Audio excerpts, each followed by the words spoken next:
Hello everyone, welcome to ओकुल। पिछले class में हमने इंडिया रशिया रिलेशनशिप पार्ट 1 देखा था, जिसमें हमने दोनों देशों के रिलेशनशिप में बैकग्राउंड को समझा था और देखा था कि कैसे इंडिया रशिया के लिए इम्पोर्टेंट है, रशिया इंडिया के लिए इम्पोर्टेंट है, चैलेंजेस क्या हैं, वे फॉरवर्ड भी देखा था।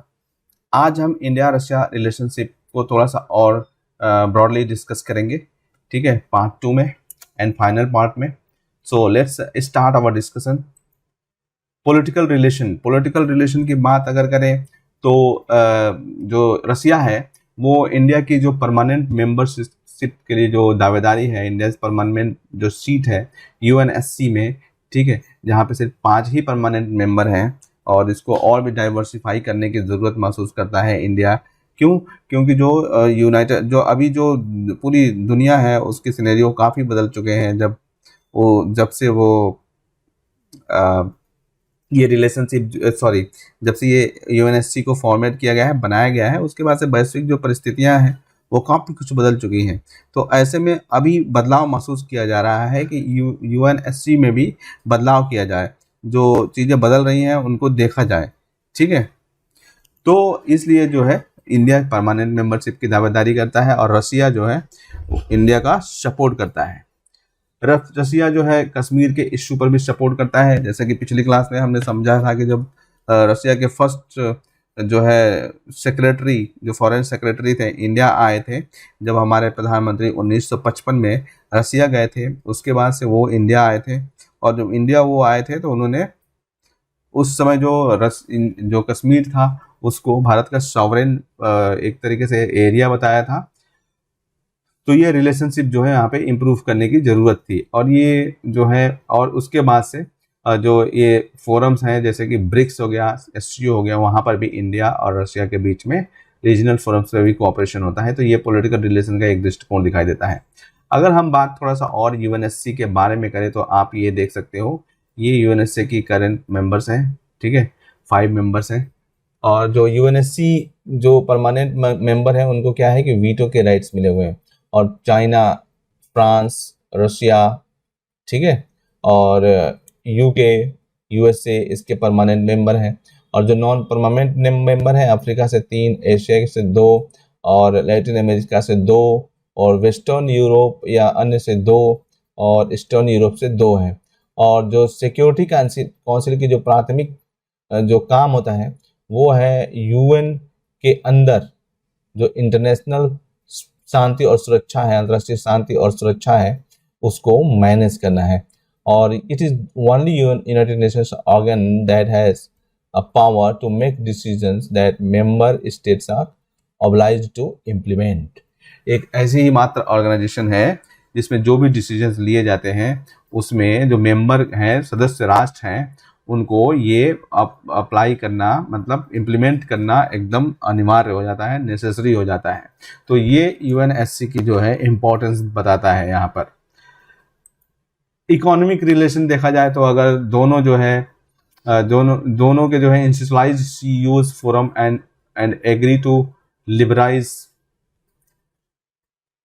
क्या क्या लिबराइज करेंगे, बिजनेस ट्रेवल, सॉरी ये यहाँ से जो है थोड़ा सा यहाँ स्ट्रक्चर गड़बड़ हो गया है, ठीक है। जो इंडिया और रशिया है इन्होंने एक एससीओ फोरम्स को इंस्टीट्यूशनलाइज किया है, इनको एक संस्थान का रूप दिया है एससीओ फोरम को, ठीक है।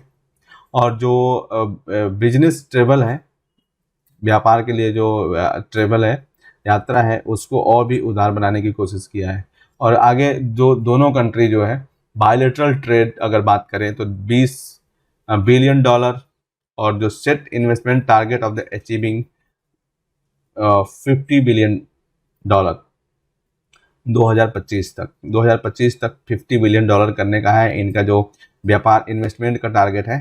और व्यापार का 20 बिलियन डॉलर करना है। बायलेटरल यानी द्विपक्षीय व्यापार का 20 बिलियन करना है डॉलर, और जो इन्वेस्टमेंट टारगेट है उसको 50 बिलियन करना है 2025 तक। और जो Russia firms showed interest in investing in India, especially in construction major infrastructure projects, make in India projects, smart city projects।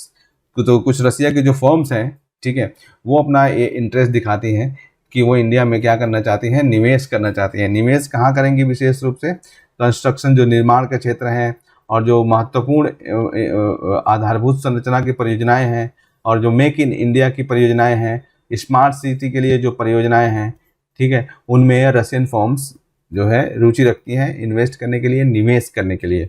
और इंडियन जो कंपनीज हैं वो भी रसिया में इन्वेस्ट करती हैं, स्पेशली जो वहाँ का प्राकृतिक संसाधन है, जैसे कि कोयला हो गया, ठीक है, उर्वरक हो गए, हाइड्रोकार्बन्स हो गया और मिनरल्स हो गए, रेयर अर्थ मेटल्स हो गए। इसमें जो है इंडिया की जो कंपनीज हैं वो रसिया में इन्वेस्टमेंट करने की कोशिश, मतलब इन्वेस्टमेंट करने के लिए इंटरेस्ट दिखाती हैं।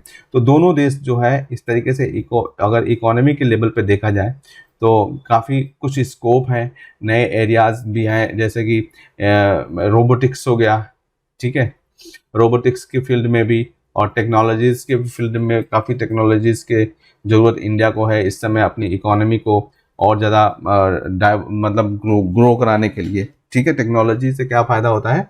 टेक्नोलॉजी से फ़ायदा ये होता है कि जो आयकर होता है, यानी कि एक प्रति इकाई पर लगने वाला जो पूंजी है, उत्पादन के लिए पूंजी है, उसकी मात्रा को कम करने के लिए, ठीक है, ये टेक्नोलॉजी की ज़रूरत पड़ती है। इससे क्या होता है कि जो मीन्स ऑफ प्रोडक्शन बदलेंगे तो क्या होगा कि डेवलपमेंट अच्छा होगा। तो रसिया जो है, रसिया के साथ इंडिया इस तरीके से जुड़ सकता है इकोनॉमी के लेवल पर। अब बात हम करते हैं जो सबसे महत्वपूर्ण है, वो है डिफेंस। डिफेंस के जो रक्षा संबंध है भारत और रूस के बीच में, ठीक है, ये काफ़ी महत्व रखते हैं। दोनों साइड्स जो है, दोनों साइड इस जो कामो 226 हेलीकॉप्टर हैं, ठीक है, इस पर सहमत हुए हैं कि वो उसका मैन्युफैक्चरिंग इंडिया में कराया जाएगा। और जो इंडियन गवर्नमेंट है वो जो है S-400 supersonic air defence system खरीदने के लिए आगे बढ़ रही है। S-400 पहले से आगे बढ़ चुकी है और इससे क्या पता चलता है, this is significant as the US threatened to impose countering America's adversaries through the sanctions act on India। US ने धमकी दिया था कि अगर आप ऐसा करोगे तो हम जो है इस पर कुछ प्रतिबंध लगा सकते हैं। तो इससे पता चलता है कि कितना महत्वपूर्ण है इंडिया ये डील। ये देखो आप, ये जो है कामो हेलीकॉप्टर है, ठीक है, और ये S-400 supersonic air defence system है। एयर डिफेंस सिस्टम का मतलब वायु में जो है इंडिया की सुरक्षा को मजबूत करने के लिए एक सिस्टम है, एक शील्ड की तरह काम करेगा, ठीक है। अगर हम बात करें कि वैश्विक स्तर पर दोनों देशों की रूस की जो संबंध है वो काफ़ी करीब रहे हैं, ठीक है, और रूस जो है ऐतिहासिक रूप से ही रक्षा और व्यापार, ऊर्जा, अंतरिक्ष आदि के क्षेत्रों में एक दूसरे से जुड़े रहे हैं। तो जो भारतीय रक्षा मंत्री हैं वो अभी हाल ही में जो है रसिया भी गए हुए थे और काफ़ी अच्छे जो है विशेष और विशेषाधिकार प्राप्त जो सामरिक साझेदारी की बात थी उस पर बात भी हुई है, ठीक है। तो भारत और रूस के जो रक्षा संबंध है, जो संबंध है, उसमें मजबूती के कारण क्या हो सकते हैं, ठीक है। एक तो भारत को हथियारों की काफ़ी ज़रूरत पड़ती है, मतलब एक तरीके से जो हमारा साउथ एशिया का रीजन है वो काफ़ी अनस्टेबल रीजन है। यहाँ पे कई सारे रीजनल ऐसे पावर्स हैं, जैसे कि पाकिस्तान हो गया, अनस्टेबल पावर है एक तरीके से। चाइना हो गया, चाइना के साथ भी इंडिया का बॉर्डर डिस्प्यूट है, पाकिस्तान के भी साथ बॉर्डर डिस्प्यूट है। तो ऐसे में, ठीक है, भारत को क्या क्या है कि भारत को अपने जो डिफेंस है उसको मजबूत रखना है, अपने डिफेंस को मजबूत रखना है, ठीक है। तो इस दृष्टिकोण से जो है रशिया काफ़ी महत्वपूर्ण हो जाता है। तो जो हमारे रक्षा मंत्री यहाँ पे गए थे, ठीक है, तो रूस के साथ काफ़ी सकारात्मक रही बातचीत और निर्धारित योजना के अनुसार 2021 अभी जो चल रहा है, ठीक है, ये अभी तक जो है हमको ये S-4 मिसाइल रक्षा प्रणाली की जो आपूर्ति है वो प्रारंभ कर दी जाएगी। और रक्षा क्षेत्र में रूस भारत को जो आवश्यक हथियार, गोले बारूद, ये सभी कुछ पहले भी आपूर्ति करता रहा है, ठीक है। हालांकि कुछ इस पे जो है कुछ शिकायतें भी रहती हैं हमारे नौसेना के जवानों को कि इनकी जो उपकरणों की आपूर्ति में काफ़ी अधिक समय लगता है, ठीक है, तो इसको कम करने की कोशिश भी की जा रही है। और अब रूस जो है प्रतिवर्ष 9 मई के दिन एक परेड आयोजित करता है, ठीक है, जो कि अब भारत के साथ उसका है। और कोविड महामारी के कारण जो है उसमें देरी हो गई थी, तो अब जो है वो परेड फिर से दोबारा शुरू किए जाने की बात हो रही है। तो भारत और रूस के जो रक्षा संबंधों की जो सहयोग है ये काफ़ी एक तरीके से डाइवर्सिफाई है। आप मिग मिग विमान ले लो, ठीक है, और जो सुखोई ले लो, ये सब रसिया से ही आया है। नौसेना के लिए भी रसिया ने गौरवश जो ये युद्धपोत होते हैं उनका उनको उन्हों उसने इंडिया को दिया है।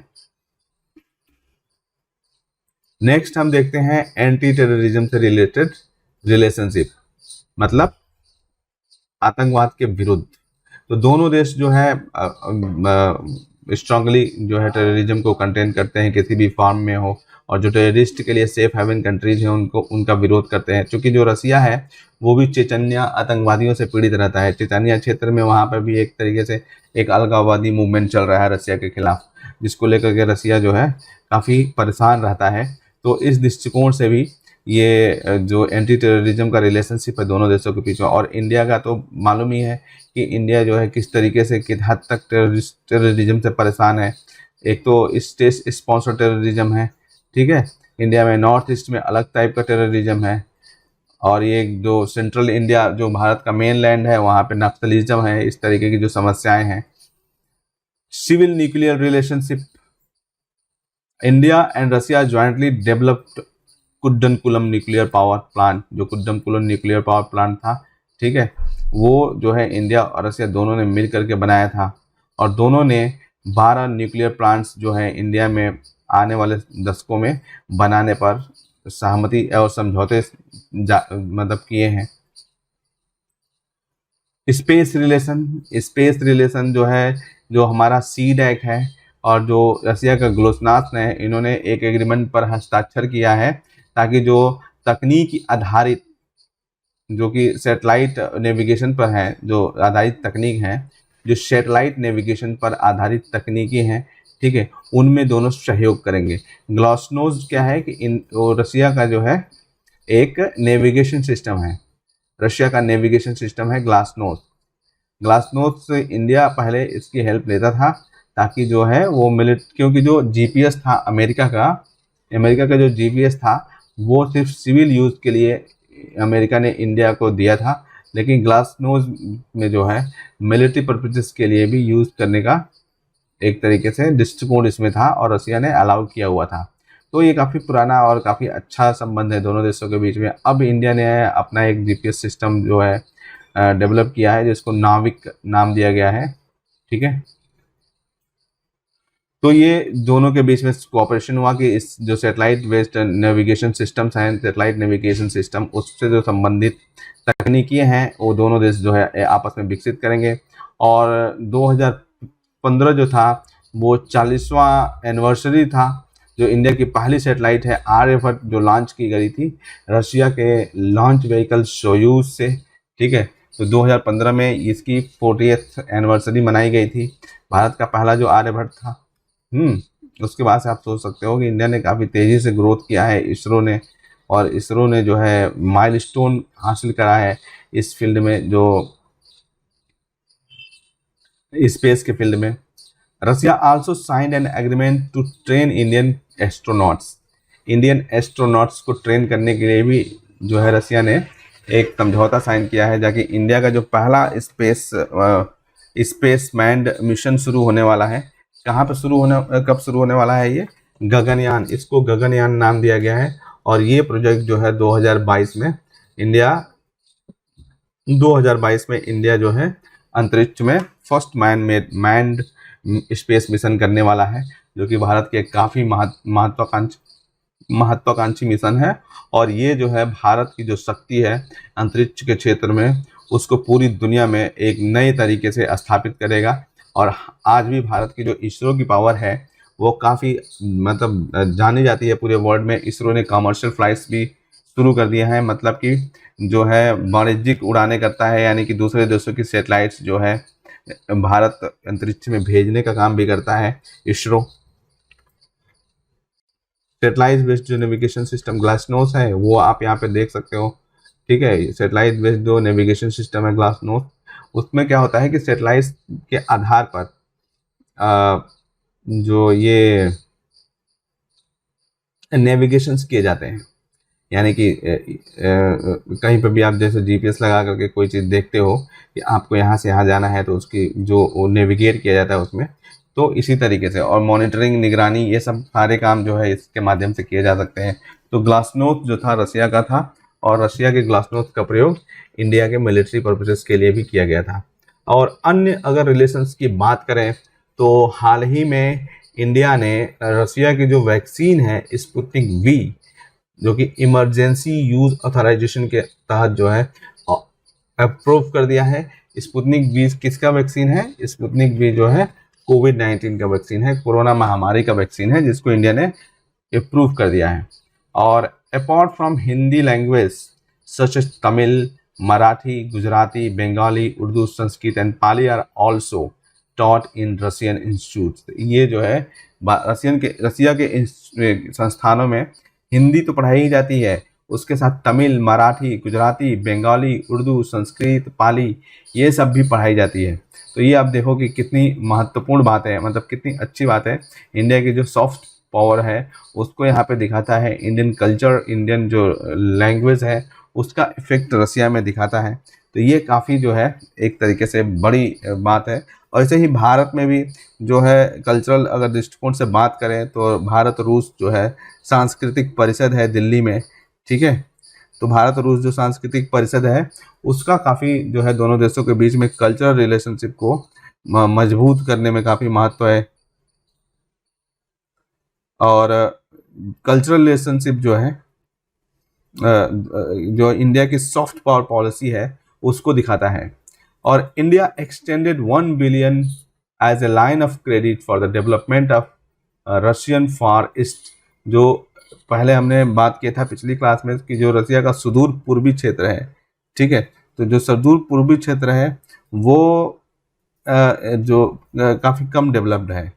तो कम डेवलप्ड होने के कारण जो है वहाँ पे उसकी जो जो उसका पोटेंशियल है उसका यूज़ नहीं किया जा सकता है रसिया के द्वारा।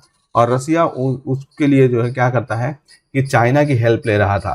तो रसिया जो है चाइना का जूनियर पार्टनर बन के नहीं रहना चाहता है और अपने जो ये रिलेशनशिप है उसको डाइवर्सिफाई करना चाहता है।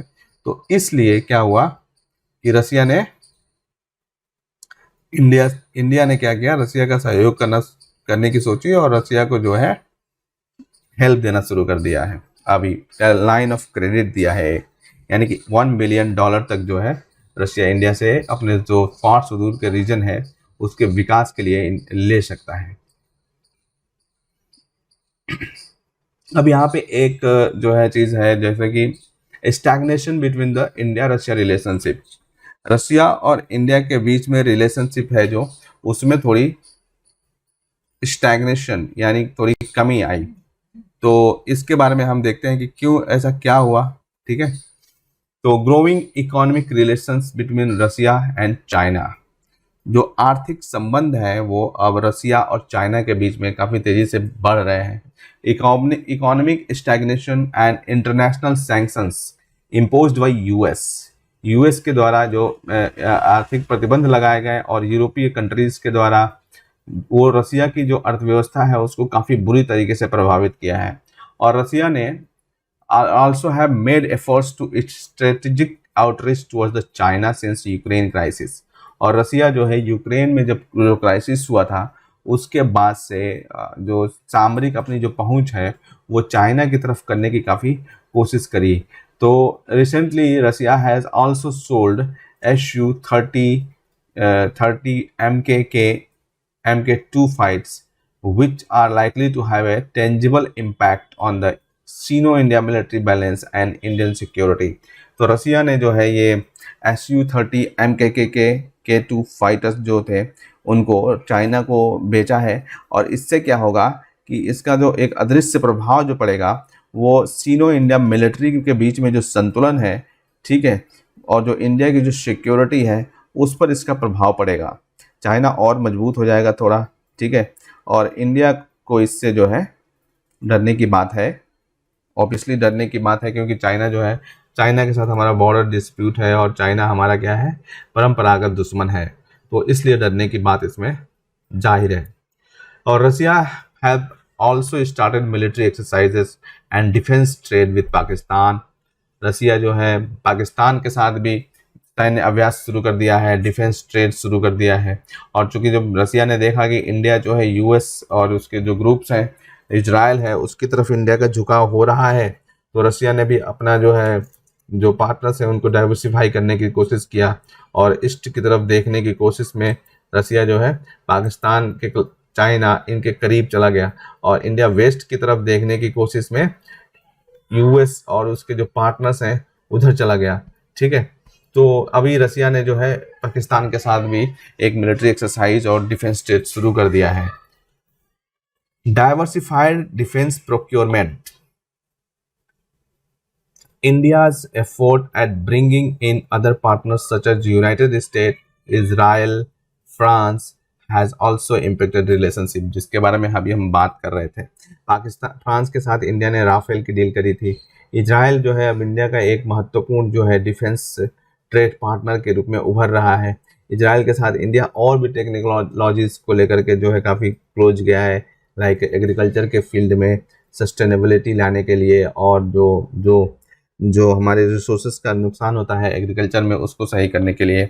और यूनाइटेड स्टेट्स के साथ जो है इंडिया काफ़ी काफ़ी क्लोज चला गया है। ठीक है, क्वाड में आप देख लो, क्वाड में इंडिया शामिल हो गया है। ठीक है, और लॉजिस्टिक सपोर्ट के लिए भी इंडिया ने रसिया के साथ यूएस के साथ जो है संधियाँ करी है।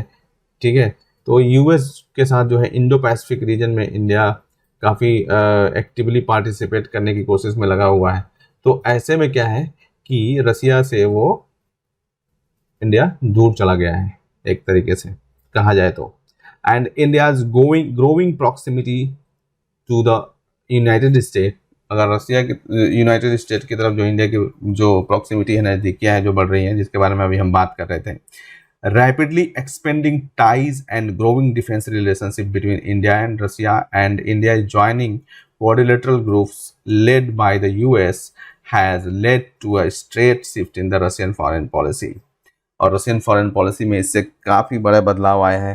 ठीक है, वो पूर्व की तरफ देखने की जो अपनी पॉलिसी है, ठीक है, ईस्ट की तरफ रसिया का झुकाव काफ़ी ज़्यादा हो गया है। ईरान, टर्की, पाकिस्तान, चाइना, ठीक है, चाइना के साथ रसिया ने अभी जो हमने देखा कि मिलिट्री जो डील करी थी, और उसके बाद से एससीओ पर भी एससीओ के प्लेटफॉर्म पर भी दोनों देशों के बीच में कोऑपरेशन है काफ़ी स्ट्रॉन्ग।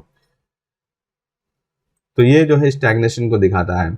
और Russia has been our major defence supplier for years, but the increasing engagement of Russia with Pakistan is a cause of concern for India. Russia और पाकिस्तान की जो नज़दीकियाँ बढ़ रही हैं वो भारत के लिए एक तरीके से चिंता का विषय है। और ये जो है कई कारणों से हुआ है। किन कारणों से हुआ है हम यहाँ पे देख लेते हैं।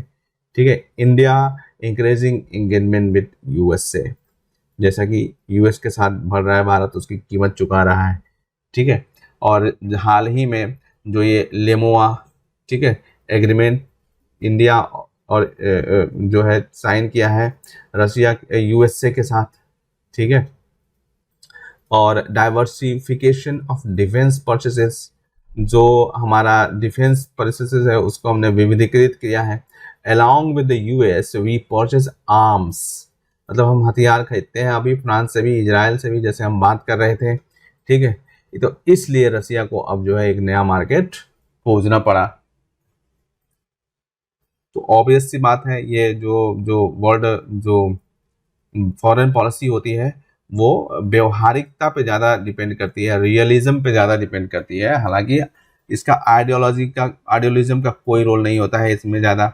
ठीक है, अगर आज के जो देशों की फॉरेन पॉलिसी का एनालिसिस करें तो उसमें रियलिज्म के बिंदु ज़्यादा दिखाई देंगे।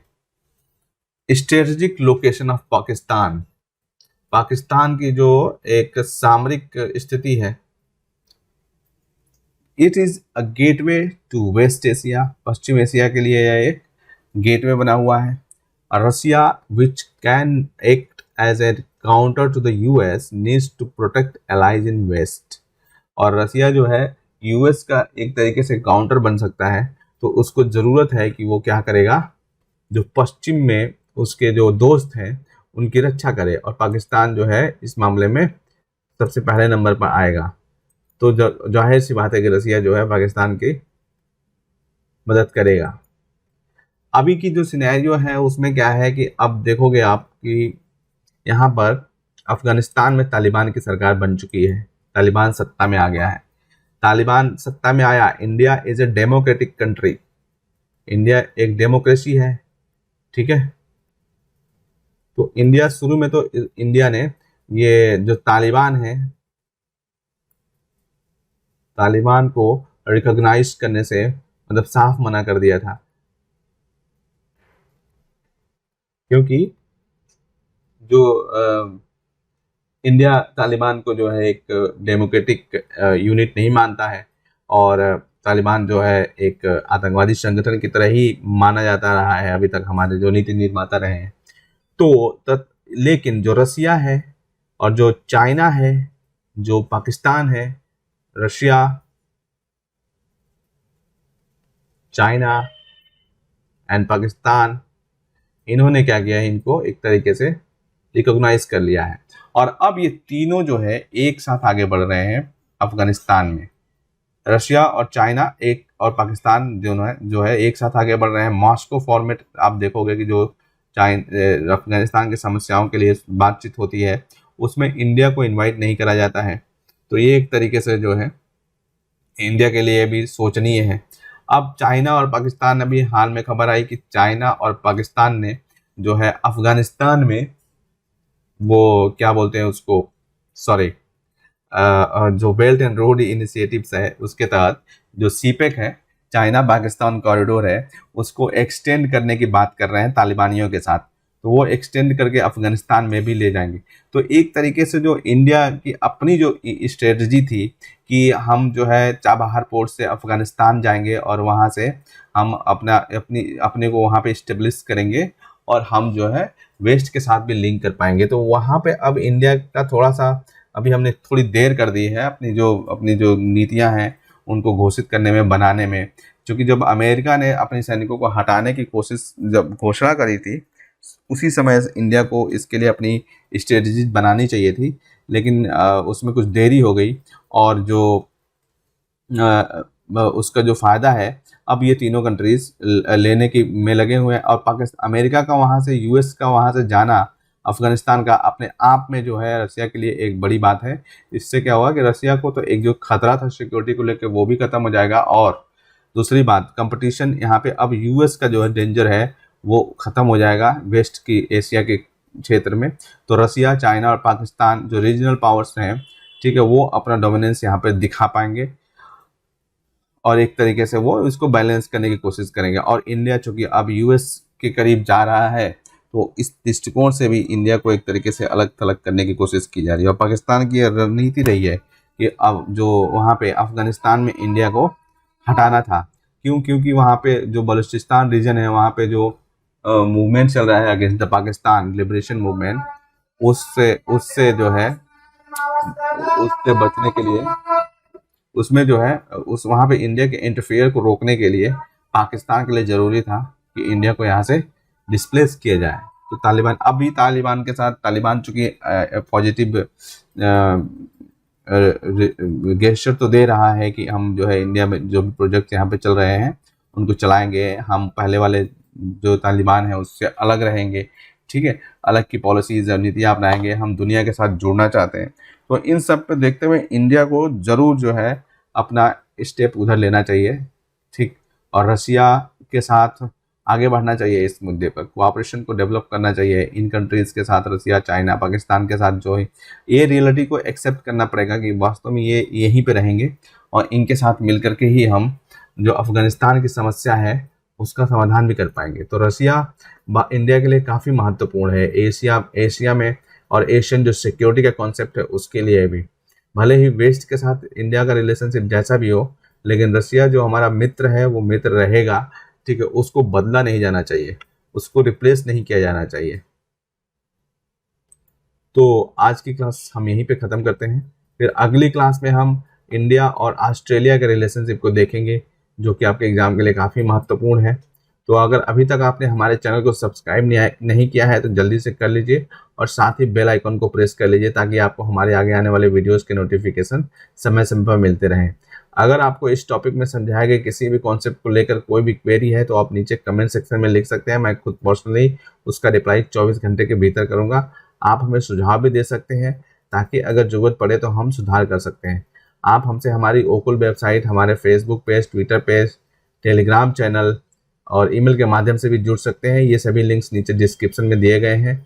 और इन वीडियोस को अपने दोस्तों के साथ, अपने कलीग्स के साथ शेयर करना नहीं भूलें ताकि इनसे उनकी भी हेल्प हो सके। और इस सेशन में हमसे जुड़ने के लिए आपका धन्यवाद। मिलते हैं अगले सेशन में बहुत जल्द। तब तक ओकुल के साथ लर्निंग को एंजॉय करते रहें। Thank you so much.